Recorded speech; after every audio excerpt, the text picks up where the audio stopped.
All right. Welcome back to another episode of Behind the Shield podcast. I'm your host, Jason Shropshire. And today I've got a guest and another guest host with us today.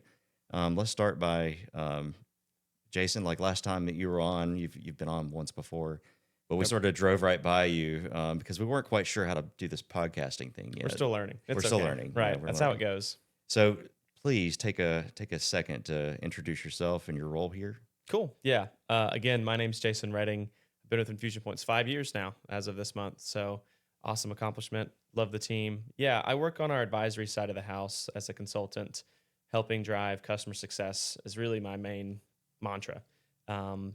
Expertise in FedRAMP and DoD, more recently DoD. So trying to navigate that landscape. When I first started, Rev 4 to Rev 5, now to FedRAMP 20X.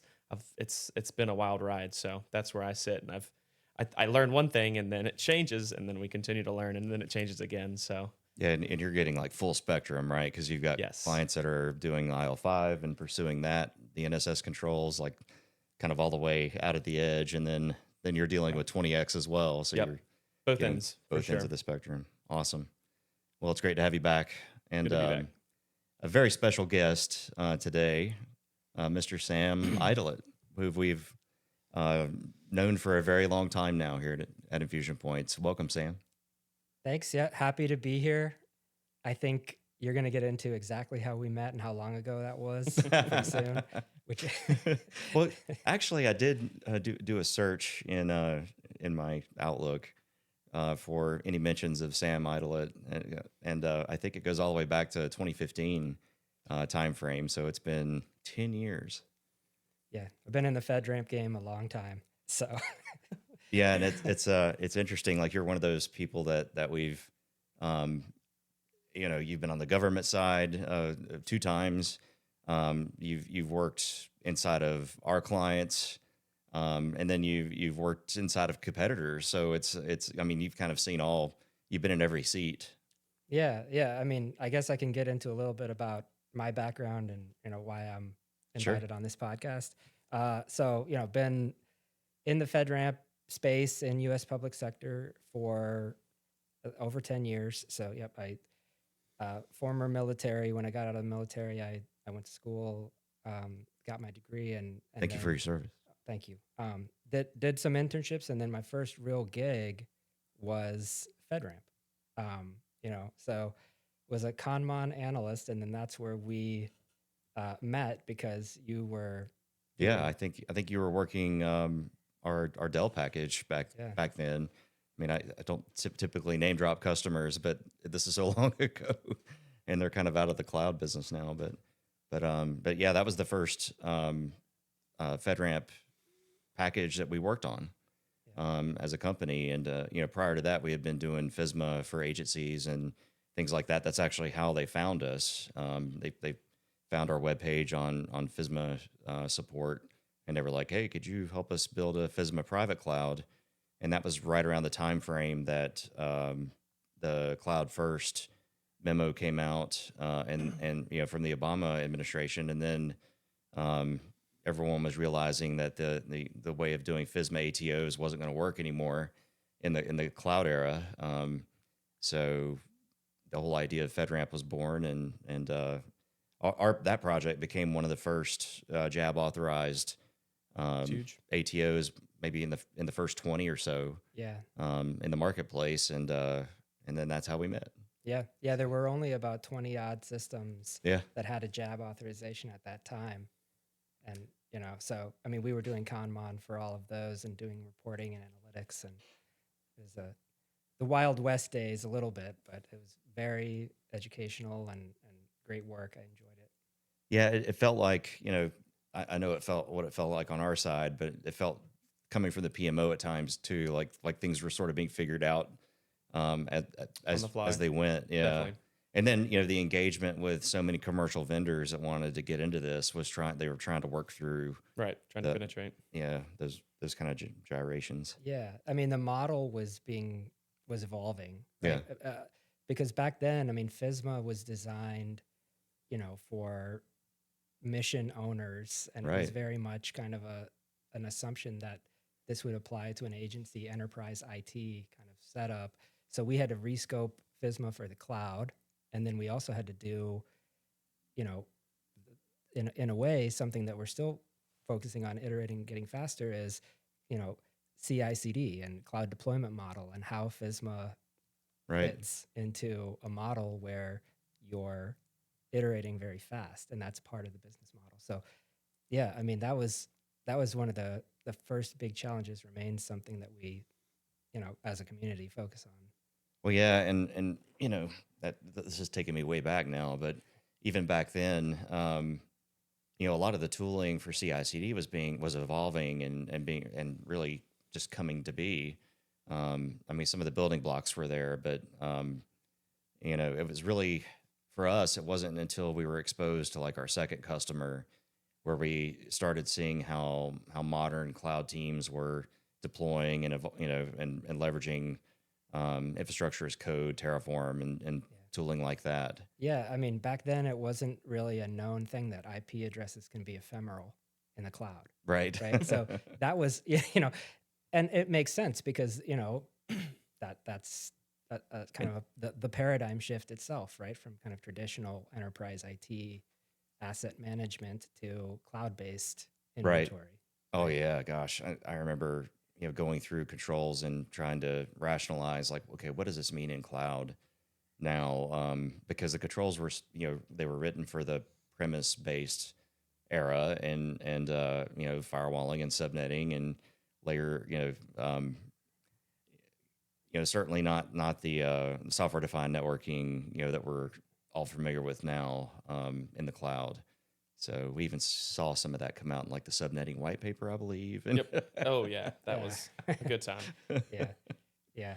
No, I mean, one of the main things was around containerization and microservices and things like that too. And I mean, to your point, I think there's a lot of things that could have been better about a lot of things that FedRAMP did. However, I think also at the same time, as a program, it has evolved successfully over time, oh yeah, perhaps not as quickly as it could have, and perhaps not as quickly as some may have wanted it to, but it has. And I think, you know, I wanted to say, like, you know, one thing that the length of time I've been on FedRAMP, I've seen how each FedRAMP director has shaped the program and left it better than they, you know, inherited. right. Right. Yeah, than the previous. Right. And, you know, so I've had the privilege of working under every single FedRAMP director. Oh wow, I didn't Yeah. even think about that, Sam. Yeah, Wow. yeah. So, I mean, that was really cool. And I mean, I've learned a lot from just bearing witness to that process, being part of that process. It's been a really cool ride. Yeah, yeah, I can imagine. Yeah, I didn't even think about that. You worked under Matt, and then I guess Ashley for a period, right? Yep. And then Brian, And then Brian, and then Pete. and now Pete. Yeah. Yeah, and it's, you know, it's interesting because we were never that great about breaking through to the PMO and like with any kind of collaboration until Pete came along, Agreed. and now with Pete, you know, and he's doing it out in the open. You know, you're not gonna get chummy with him behind the scenes, you know, but as long as it's out in the open, you know, he's super open to collaboration. That's been really refreshing for us. Yeah, 'Cause- transparency has been huge. It's nice to see that as we move toward efficiencies, that's one of the benefits is transparency. Yeah, it's not, and I would say that we don't feel like like before. I felt like that there were insiders, you know, and I don't feel like we're insiders now, but I feel like we're collaborators, Yeah, you know, which that's is a what good way we've to put always it. wanted. So it's yeah, it's interesting that way, but Yeah. Yeah, I think on the transparency note, I second your opinion. I mean, that's been something that Pete has really driven, and that has been a game changer, in my opinion. I mean, not for lack of trying, because I think the PMO has, for, you know, its entire existence, attempted to be responsive to the community. And, you know, there's been a lot of effort around engagement and like feedback and iterating. I think it's more of like, culturally there was, and you know, maybe having worked on the PMO, my experience kind of gave me visibility into this, but like the government it doesn't really operate in, you know, kind of the GitHub model. where you Right. can just submit, a PR with like feedback on working code or something like that. I mean, there's definitely been open source project the government has done. Sure. So that's not exactly Definitely. what I mean, but like around policy, that's kind of a new approach. I think it's really effective, and I think it's something that is necessary for cloud because things just evolve so rapidly Right. that I mean, I put myself in the shoes of where I was. I think it was, I don't know, 6 or 7 years ago. I was one of the authors of the container Hmm. scanning requirements.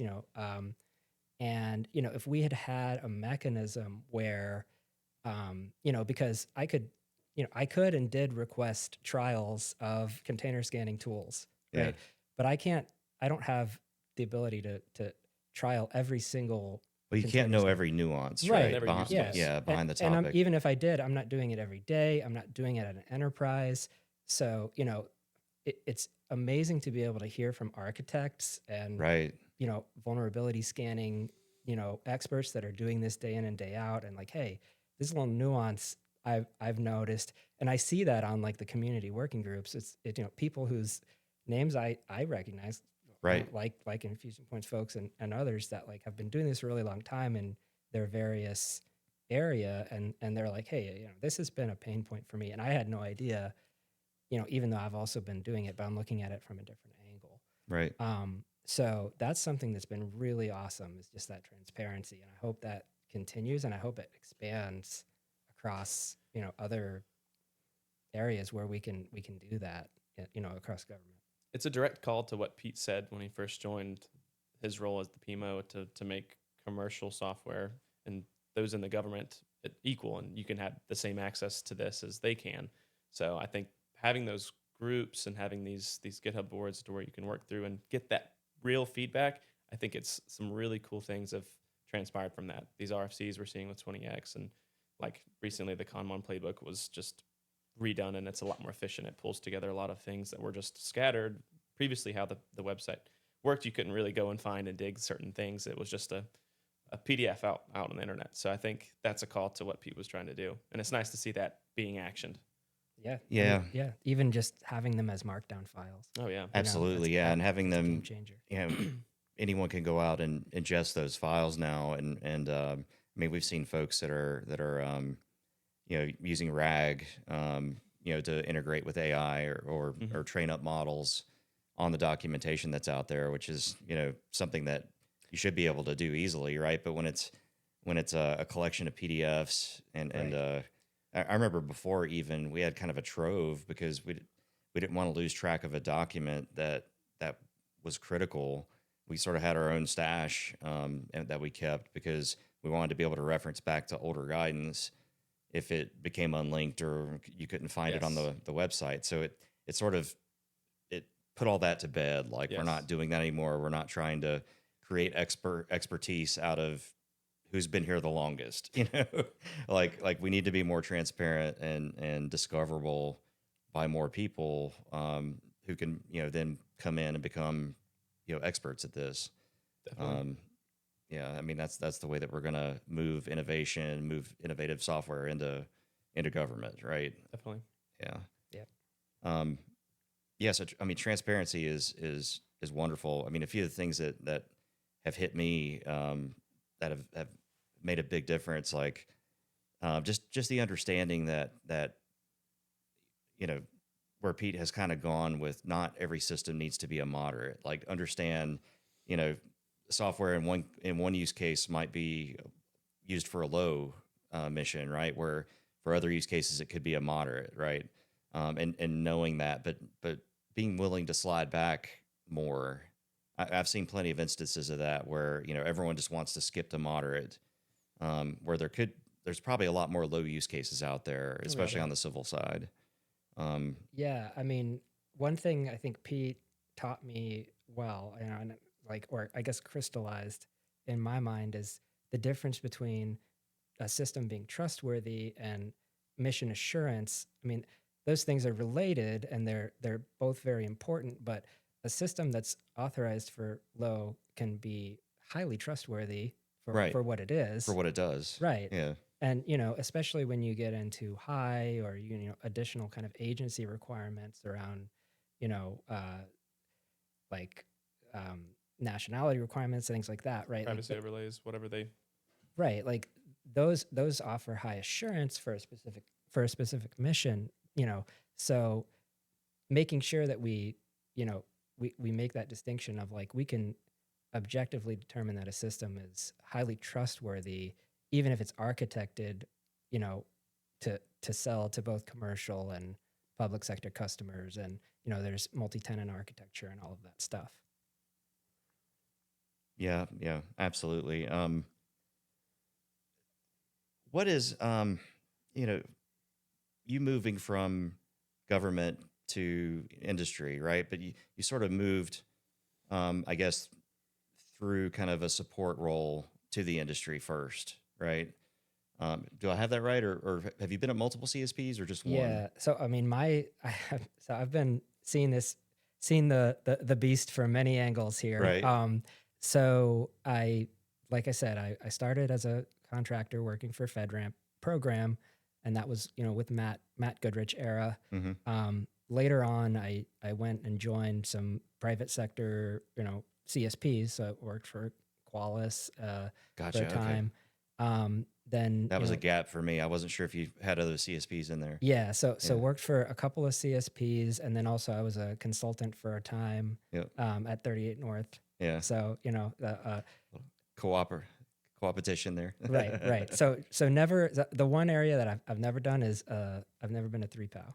So I've never kind of seen it from that angle. But Gotcha. Yeah.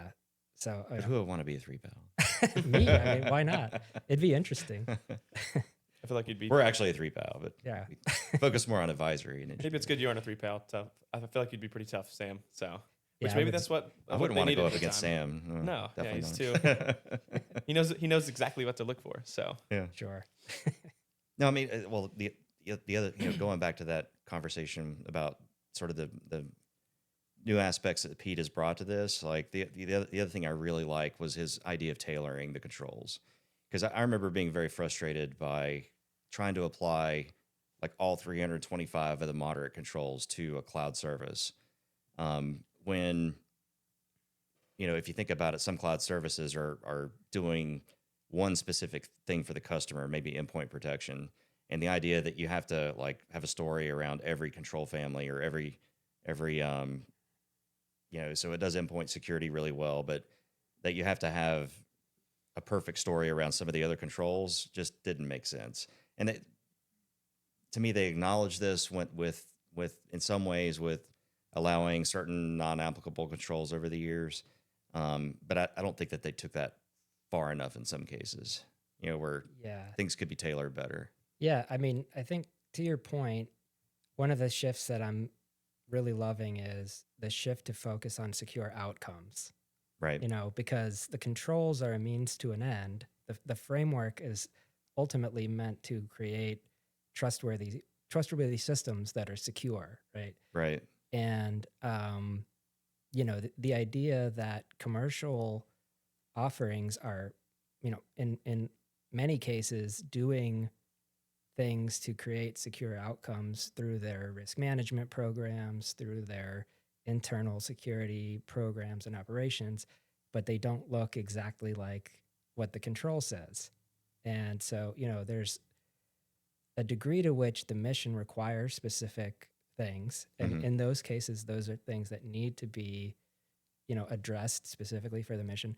There's other areas where, reuse in the sense of, if you're already doing a function, keep doing that and put your resources on doing that better and doing that more effectively and meeting that security outcome in a way that makes the most most impact, versus there's a specific control that needs to be addressed in a specific way, or else you won't pass. Right. And that's kind of where I see that the spirit of the tailoring, right? Because that's also the intention of NIST, right? But that's why they allow baseline tailoring and things like that, is because there's variance in mission, there's variance in approach, there's variance in technology stack. Right. I mean, that's kind of the point, but we need to be taking advantage of that.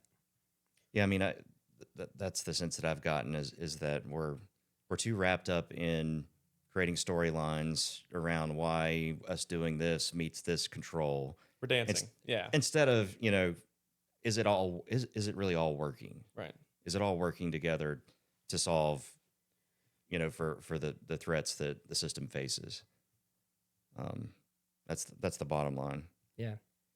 We've talked a lot about efficiencies and things that we like and things that are changing. Is there anything in like the FedRAMP or DoD world that you would change today if you could? Is there anything you dislike? Anything that you would sort of alter the direction they're going, maybe, to speak?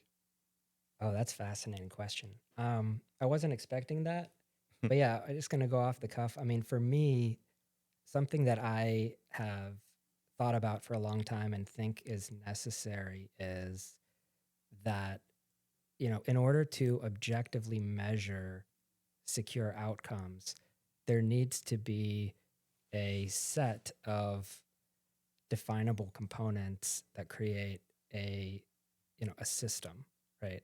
And what I mean by that is it's a little bit tricky, right? Because actually, when we're thinking about government data or categorization, we're talking about data, right? Data in Right. transit, data at rest, which is not quite the same thing as a system, right? Because there can be data that goes to third parties, or there can be, data can go beyond the boundary of a system. So the idea of unauthorization boundaries is really important. I'm not going to say that I've solved that, but I'll note that the the hat trick will be to create that definable set of component inventory in a way that makes sense for mission owners and business owners, and is simple enough to apply. For engineers or for compliance people or for security people that may not have the most nuanced understanding of FISMA and like Mhm. federal law and kind of The idea of the regulatory. boundary. Right. Because in many cases in commercial companies, like the idea of a boundary or set of inventory components that's outside the scope of like corporate, Yeah. systems is it's kind of a foreign concept. Sure. So Well, and over time, the idea has become integrating everything. So, right. when you're doing that and you're automating and integrating everything like that, it's having having a very strict boundary with only a few flow ins and flow outs is very difficult. Yeah. And I'm a fan of SBOM. I mean, I know that there's valid kind of points around, especially as it applies to cloud. But I think that in general, SBOM is a very promising area for Yeah. objectively defining inventory, and can do things like, it opens up supply chain, it opens up vulnerability management. I also like the use of something called Perl. So Perl is basically a static identifier for inventory components that is it's a mechanism for labeling a thing, a resource. Right. Again, Getting away from IP addresses and right. So yeah, there needs to be something to be able to track a static inventory component over time, even in the cloud. Right. Because, so these things, I don't want to get into like the super weeds here in the podcast, but Well- I think there's areas where I think both the PMO, but I mean, honestly, more so industry can do has a role to play around standardization of this, because objective measurement is very difficult if you don't have. Well, that's know. been one of the biggest issues with continuous monitoring, I Right. think, is the notion of how we conduct inventory. I mean, to me, it's the instance ID of a EC2 instance isn't near as interesting as the image that it was created from. Like Yeah. I would much rather know, what image it was created from, and maybe specifics of how it was configured afterwards. Tracing the checks, tracing everything prior to where it sits and is live. Yeah, because you're chasing hundreds of containers and dozens of EC2s, and then trying to manually scan those instead of knowing the image that they were created from, and was that a hardened image, and was it fully patched? Which patches does it have? What versions of software does it have on it? Right, to me is much more interesting. Yeah. And then you're tracking a handful of items instead of the results of all of it, right? Yes. Or what's actually live. Yeah. Yeah, looking at that base configuration, I mean, that's good. It's key. But going back to SBOM, I think it's interesting you raised that, because I think we were all hopeful that it would catch on, but it feels like it's stalled a bit. Just kind of like OSCAL stalled and wandered in the wilderness for the last 5 years or 6 years. It's like that talk that I saw. It feels like the same one I remember from 3 years ago on OSCAL. I mean, what are your thoughts on that? What are your thoughts on adoption of SBOM? Yeah, I mean, I think I have a bit of a unique perspective here as well, because I've been in, civic tech, I've been in private sector tech, and I think there's people on all sides trying to do the right thing, make things better, make things, more value add, all of that. But there's a little bit of a challenge because there's different incentive structures that kind of motivate stakeholders to do things. So, I mean, that's something where, I got a minor in economics, so I'm going to probably butcher this, but, the idea of the tragedy of the commons, right? Like, things need to be incentivized to be able to catch on, right? So, like, I do think there's a degree of that kind of going on with OSCAL or with other things. Although I actually do see OSCAL catching on quite a bit. Yeah. So, on the other hand, I think that's where the kind of transparency of the PMO can really help, because if a ton of stakeholders, even Pete mentioned OSCAL in a LinkedIn post recently. I mean, I was always kind of under the presumption that he was. I mean, he definitely made it known that he wanted to see. He didn't want to mandate OSCAL. Yeah. Right. Was basically what he said. He wasn't saying you couldn't use it either. But then he came out kind of in favor for it. Especially, I think him having gone through a cycle or two of trying to understand how to build the documents like you were talking about in the RFCs and put structure to those. I think that he sees some value in it now. Yeah, I mean, OSCAL is not perfect, and I've been, involved in helping. I mean, some of my coworkers were involved in creating OSCAL with NIST, and then I worked with some of the co-creators of OSCAL. Yeah, Brian Ruff, Dave Waltermeyer. So a lot of the people that kind of helped create, and so I've been kind of part of the OSCAL journey from the beginning. Right. And so I've asked Dr. Yorga questions about things and things like that, but. Ultimately, we do need, a standard for communicating raw data in a standard kind of format to stakeholders. Otherwise, it's going to be the Tower of Babel scenario. Right. We'll never be able to compare apples to apples. Whether I think that OSCAL can do that. I also think that, like I said, things like SBOM can do that. More on the back end of it, kind of an inventory component to be able to compare apples to apples. I think that stakeholders can align in the community working groups and kind of move forward without a mandate. I mean, in many ways, it's actually better without a mandate. And then, areas that can be improved can be called out, and we can iterate on those things together. Where it does make business sense to do that, there's no reason why we can't. It's just a matter of communicating, which, we can do. We've talked a lot about OSCAL and how it can efficientize and work these ways. I think when we go and flip it to DoD, I feel like it's maybe not the opposite, but there's still a lot of things that could be solved. And with a lot of the progress that 20X has made, I feel like we're not seeing that from the DoD and from that side of things. So maybe we can move to. I mean, to me, it feels like there's a couple things going on the DoD side. There's a new team. Right, that's involved in RE2, right? So I think they did a contractor change out, and there's a lot of new faces. there's a lot of reorg up as well from Right. the people we've been talking to. Like things are still moving today. I mean, even post shutdown and whatnot. Yeah. I mean, things are changing. It doesn't feel like they're changing as fast as we saw on the civil side earlier this year.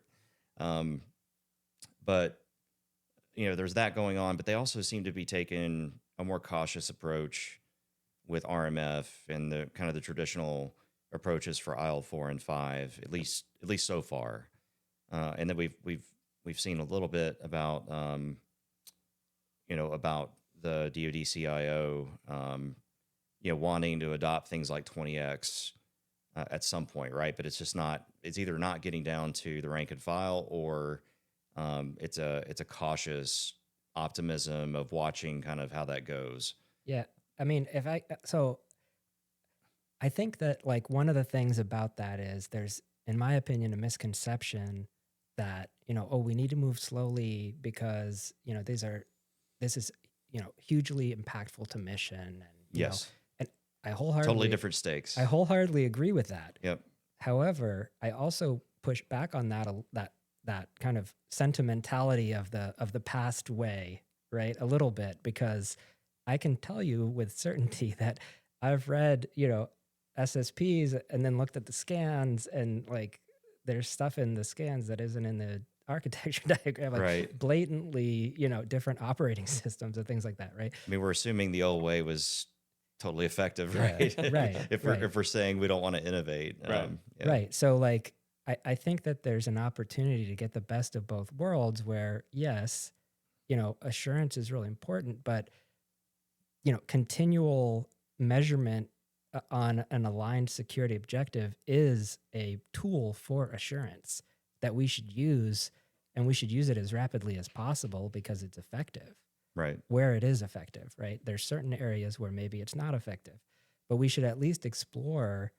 I mean, that's part of it, is that part of the conversation is like, well, that's irresponsible to even think about that. And it's like, no, it's not. It's actually really responsible and, helping the mission to think outside the box and automate. I mean, maybe that's something where like it comes down to my background in the military and stuff like that. But Right. like, in the infantry, I mean, one of the attributes of the infantry, of American infantry versus say, the Soviets, or, is, American infantry can think on their feet. They're not just people following orders. Right. Like that, if you Like think if they about, get separated from command, they Yeah, can I mean, operate.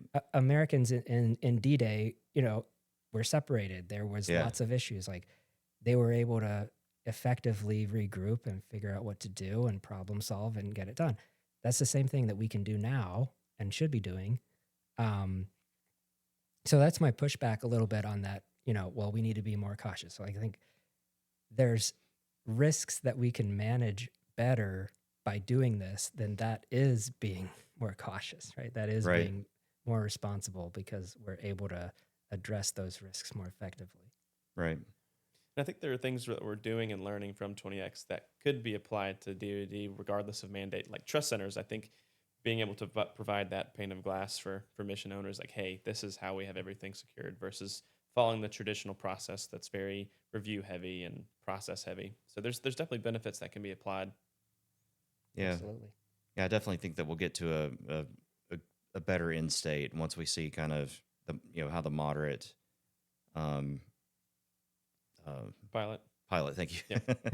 Yeah. How the moderate pilot ends up Yeah. going, and how that could kind of filter in and inform the DoD process.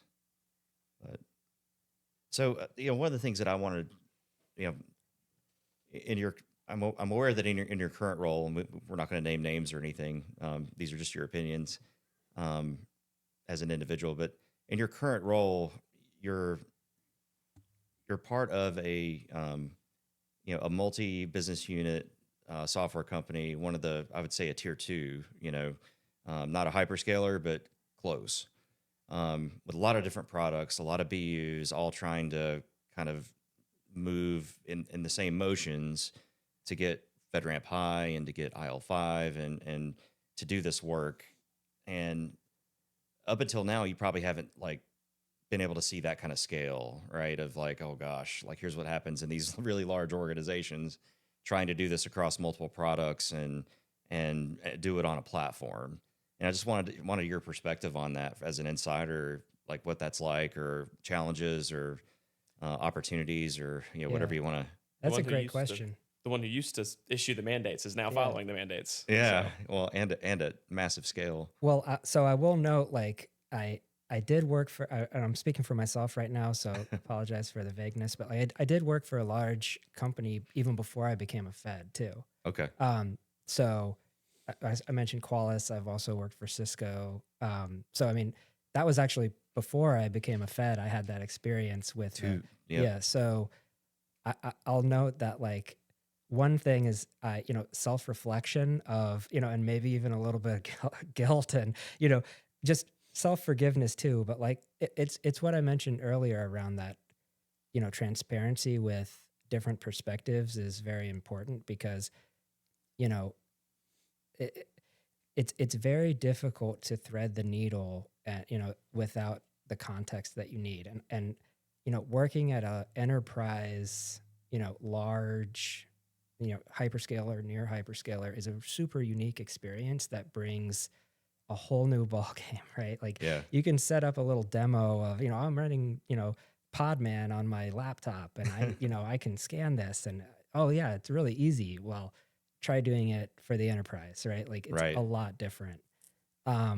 So that kind of insight, and then the other thing is, I think, when I went back and worked as a Fed with the kind of hyperscaler commercial, there's not a whole lot of insight in government around that too. So right. like, that's something. Oh, I've noticed that so many times. Right. Yeah.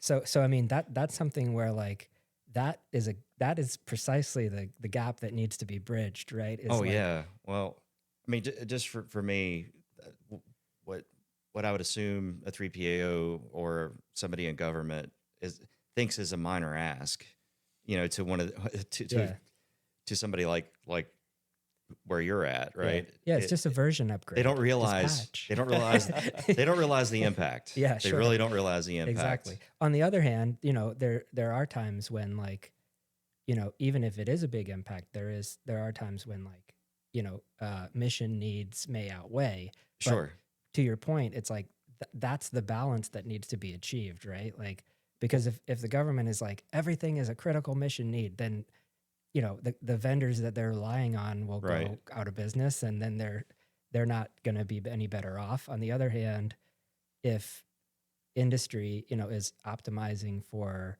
profitability and growth, there might be situations where they prioritize time to market, right? Above certain security outcomes, which is okay if that's what their commercial customers want, but the mission owner might need something more robust. So that's the balancing act that, that's where and it's, I think for me, it's frustrating that more often than not, it feels like an actual discussion about those trade-offs doesn't happen. It's the government's asking for it, so we have to do it. Instead of it being explained back, like, well, here's what you're going to give up a lot of time. That a real transparent discussion about, is this really what you need? Because this is what it means. And then the mission owner saying, well, you know what, actually, to decrease risk to the mission, it's not that critical, but as long as it can be done in a time frame or something like that. Like, do we ever really get to that point of having that conversation? It feels like it more often than not, it doesn't. There was a meme a while back that I have pushed back on, and it's no poems. I don't like that. Oh yeah. Poems are good for the very reason that you're saying. Yeah. I mean, poem is not, I'm letting you off the hook and you're less secure or anything. There's finite resources until we discover, an unlimited energy resource, which isn't, there will always be finite resources to dedicate to security outcomes, and there will always need to be trade-offs made. And poems are so I don't think I've heard AI is going to solve all this. Yeah, though, sure. Sam. Hey, if that's the case, great. But we don't have to call them poems, right? We can call them whenever we want. But We need more water and energy to feed the AI. Drain the yeah, lakes. Drain the right, lakes. exactly. But yeah, I mean, you see where I'm going, right? Like it's a good thing to be able to have, flexibility around and prioritization of, specific things that need to happen. And mission owners should be allowed to make like mission owners in collaboration with vendors, right? Right. It's both. It's a partnership. Yeah, 100% agree. Um, well, that's awesome. So I can pivot. I have a question. So you got one? Sam, yeah, you've talked about the 2 enterprise experiences you've had previous, and then going as a Fed, and then after that. What did you learn going from your first instance of working enterprise, then going to Fed and coming back? Was there anything you were doing previous to that federal experience that once you got this role, once you started enterprise again, like, I'm not going to do that. I'm not going to approach things a certain way, how you get things done. Was there anything you learned and applied after the fact? Yeah, so definitely. I mean, one thing, I'm much more uncompromising around doing things for checking the box compliance. And the reason is government doesn't want that. They want security outcomes. And I've worked with people, at CISA, I've worked with different agencies who have mission owners and briefed them on, the things that keep them up at night. And what keeps them up at night is the risk of a breach, the same stuff that keeps risk management people in corporations up at night, or Yep. CISOs, right? So, that's something that I'm a lot less willing to compromise on. And I think it's actually been a net positive because, while there is sometimes the kind of temptation to go like the easy road of like, well, this is what will get us through the audit. Ultimately, a lot like what needs to happen at the bigger picture is that there needs to be trust. And for trust to be achieved, there needs to be trustworthy outcomes. So working toward that is honestly the best approach always. I'm not saying that like be super rigid on like a never budge on timeline. And if you don't get your, timeline requests or your budget request, then you resign and protest. I'm not saying that.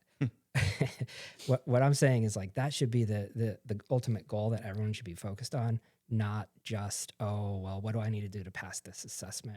And like, so yeah, I'm proud that I'm less willing to kind of take that easier road. Yeah. Yeah. And I think the way that the direction Pete is going, the stamp of a FedRAMP audit or a FedRAMP Pi Rev 5 is there was previously a lot of clout with that. Let's put through what we can to reduce our time to market. Now it's like we're security first, we're trust first, and it's no longer a clout race and, oh, we should enter in now so that we can be providing to customers in 2 years. So let's get through what we can at a minimum. Now it's we can think this through, process this through, and architect it through.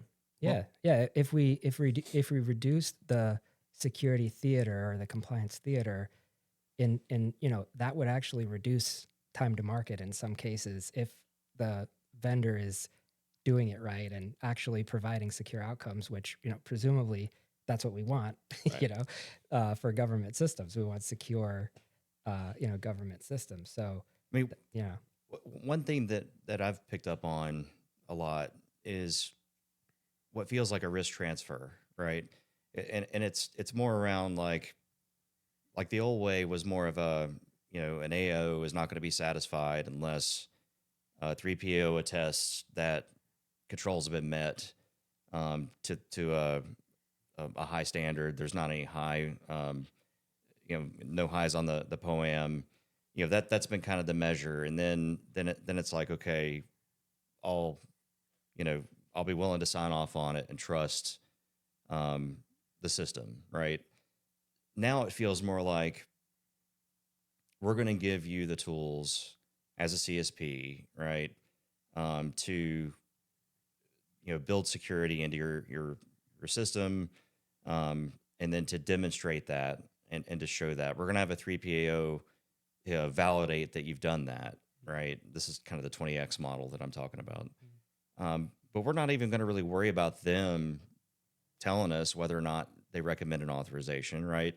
That they're almost transferring that more to the CSP. Right. Like, are you willing to stand behind the security of this, right?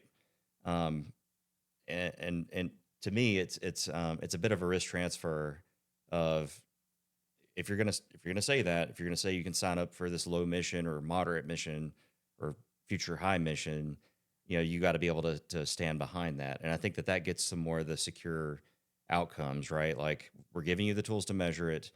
You need to make sure it's implemented properly and scoped correctly. Yep. But ultimately, it's going to be on you, and we're going to hold you to that via a contract leash and things like that. Yeah, I mean, I think I'll actually go one step further than what you just said and say it's a risk transfer, but it's also a net risk reduction. And the reason is, if the underlying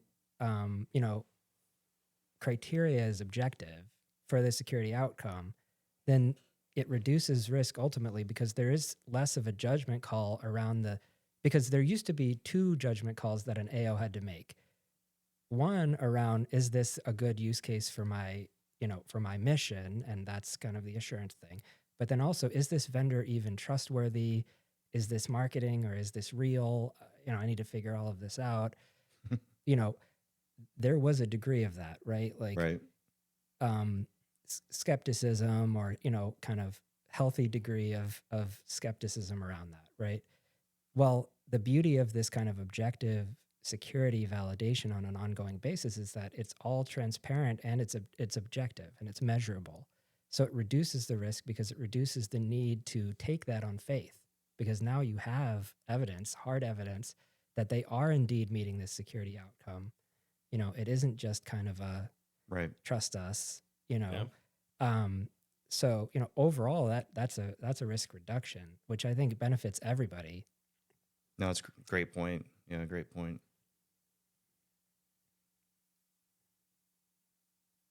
So Sam, we've talked a lot about your experiences and how you've grown as or in your professional life and your career. We need some lighter fare. Yeah, we need something to. If you weren't doing this, and I'm sure this is a hard question because you live and breathe it, what else would you be doing? Oh, good question. So I wanted to be a musician growing up, and we talked a little bit about that before. So probably playing drums for, I don't know, Pearl Jam or something. Oh, that's awesome. Yeah. Wait, back in the 90s? The 90s No. Pearl Jam? or Pearl Jam now? Well, obviously not. I mean, if I could go back in time and do it in I see the shirt. 1992, The yeah, I shirt's a- kind of, I even Yeah. look the part, right? Grunge. Should have brought the drum set in, but Yeah, that would another day. That would have been, yeah, for sure. That's awesome. Yeah. We need a Infusion Points alum / client band. I think we should start it. We could definitely do that. All right. Do you have like a favorite TV show that you're watching right now? Oh man, favorite TV show. Let's see. Okay, so I'm gonna call out this YouTube guy. His name's Traveling Robert. I've been super into that. It's Okay. like kind of like the van life thing. He does Oh, his yeah. RV, but Yeah. he travels all over. I've got my it's great. favorite YouTube channels too. It's there's some good ones out there. Yeah, Traveling Robert is cool. Nice. Yeah, I have a it's lot cool. of respect for those that they build from scratch. It's just, you have to be so handy. And I've seen videos too where they're in a desert and like they're in a Unimog. I saw a conversion with a Unimog, and they're like, yeah, we have to change this tire, but we're on sand. We have to put it on a jack and there's no way to do it. So I respect to those that can live that lifestyle. For sure. Definitely. Yeah, super cool. All right. What's the let's see, morning person or night owl? Oh, now I'm totally a morning person. That's why I get up super early and grind out all the stuff before West Coast people wake up and Yeah. Yes. then do my meetings. That's how. Completely agree. Yeah. Nice. You have that quiet time to yourself to really, it's tough now these days to find that still time, that quiet time. Yeah. So that's a perfect time to get it. At least I agree. Yeah, it's really important. I mean, I think more than ever, I'll recommend I write stuff down in a notebook. Like I do before I'll go and even put it on the computer. I'll just write it all down. It helps. Yeah. It's Yeah. almost like a journaling, but Yeah. Yeah. I'm the same way. I'm pen and paper all the way, and then I'll just let me put this to where I can really build off of and track it. But yeah, All right. Light mode or dark mode? Ooh, you're gonna get a lot of backlash. You better say the right one. Better choose right. Yep. It just depends on the vibe, I guess. It depends what you're going for. I've gone back and forth on my website. I have a light mode now. Wrong answer. No, Dark mode. always dark mode. Okay. Wrong answer. Yeah. Well, See, we went dark mode with our podcast even. Doing that with 20X too. it's true. Yeah. The Pete's updates on the website are dark mode a little bit. I love it. I Yeah, I like love it how too. they've updated the website and the look of it and feel of it now. Yeah. Much needed, and it looks good. All right, one of my favorite questions. If you could go back in time and have dinner with anyone in history, who would it be? Oh, okay. So this is going to be super niche. There's a philosopher. His name's Jean Baudrillard. Oh, nice. Fascinated by that guy. Yeah. Yeah, I've read all his books and everything. He passed away in 2006, but I'm really into like French kind of philosophy and stuff like that. So if I had to pick one, it would be him. But otherwise, maybe maybe further back would be probably Aristotle. Oh, That would be cool if I could go back to like the ancient times. so the philosophers. Oh yeah, answer. Aristotle. He did so many things. Like he's in everything. Yeah. So. I was gonna say like Dave Grohl. So Yeah. I mean, I wouldn't complain. right. I think I saw you post about that one French philosopher on LinkedIn. So maybe that's the place we can find you. The audience can find you, LinkedIn or Yeah, I anywhere write else. articles and, mostly about cybersecurity stuff, occasionally about French philosophers. So feel free to skip those. So look Sam up on well, you've got a GitHub, you've got a LinkedIn. Yep. Yeah. Do you have a Medium? No, yeah, it's all just on my website. Okay. Yeah. Sam's personal website as well. Yep. So, well, hey man, we really appreciate you being here with us. I guess we're going to wrap an episode of Behind the Shield. And if it's not me behind the shield, there will always be somebody behind the shield here at Infusion Points. Thank you.